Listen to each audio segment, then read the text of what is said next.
വെച്ചിട്ട് കൊടുക്കാം.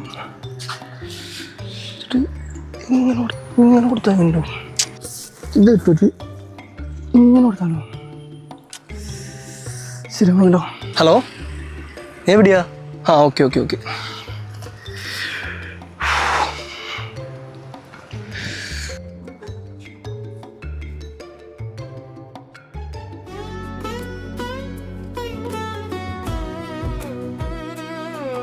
എത്ര വൈകിയേ?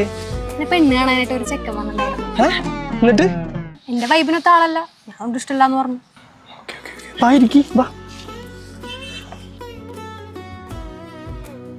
അല്ല, നീ എന്താ വിളിച്ചേ? അത് വിട്. പിന്നെ നിനക്ക് എങ്ങനത്തെ ചെക്കനെ ഇഷ്ടം? അയ്യടാ, ആദ്യം നീ പറ, നിനക്ക് എങ്ങനത്തെ പെണ്ണിനെ ഇഷ്ടം? അതിപ്പോ ഒരുപാട് ഹൈറ്റ് ഒന്നും വേണ്ട, പിന്നെ മുടി അതിനോടൊന്നും, എന്നെ മനസ്സിലാക്കണ, എന്നോട് കുറെ സംസാരിക്കണ, അത്യാവശ്യം ഫണ്ണായിട്ടുള്ള, കാണാൻ ഏകദേശം നിന്നെപ്പോലൊരു കുട്ടി, അതാണ് എനിക്കിഷ്ടം. പോടാ. നിനക്ക് എങ്ങനത്തെ ചെക്കനെ ഇഷ്ടം?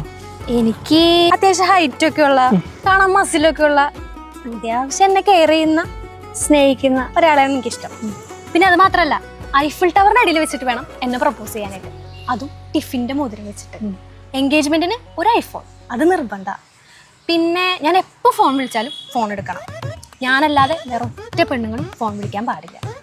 വെളുപ്പിനൊരു 3 മണി വരെ എന്നെ ഫോൺ വിളിച്ചിരിക്കണം, അത് കഴിഞ്ഞ് ഞാൻ ഉറങ്ങിപ്പോകും. കല്യാണം കഴിഞ്ഞിട്ട് എല്ലാ മന്ത് ആനിവേഴ്സറി എന്നെ വിഷ് ചെയ്യണം. എന്നെ മാത്രമല്ല, അച്ഛൻ്റെ, അമ്മയുടെ, അനിയൻ്റെ, പിന്നെ എൻ്റെ വീടിൻ്റെ അപ്പുറത്തൊരു അങ്കിളില്ലേ, ആ അങ്കിളിൽ എന്നെ ഭയങ്കര കെയറിങ്ങാണ്, ആളെയും വിഷ് ചെയ്യണം. ഫ്രണ്ട്സിൻ്റെ കൂടെയുള്ള ട്രിപ്പ് അത് നമുക്ക് ഒഴിവാക്കാം. എൻ്റെ കൂടെ എല്ലാ മാസവും ഒരു ഇന്റർനാഷണൽ ട്രിപ്പ്, അത് നിർബന്ധ. പിന്നെ അങ്ങനെ വേറെ പറയാനായിട്ട്, ഇന്റർനാഷണൽ ട്രിപ്പിന് since 41 tours and travels Irinjalakuda. ഇതൊക്കെ സമ്മതിക്കുന്ന ഒരാളാണ് എന്റെ സങ്കല്പത്തിലെ പുരുഷൻ. അല്ല, എന്താ കയ്യില് കുറെ നേരമല്ലോ ഒളിപ്പിച്ചു വെക്കണേ?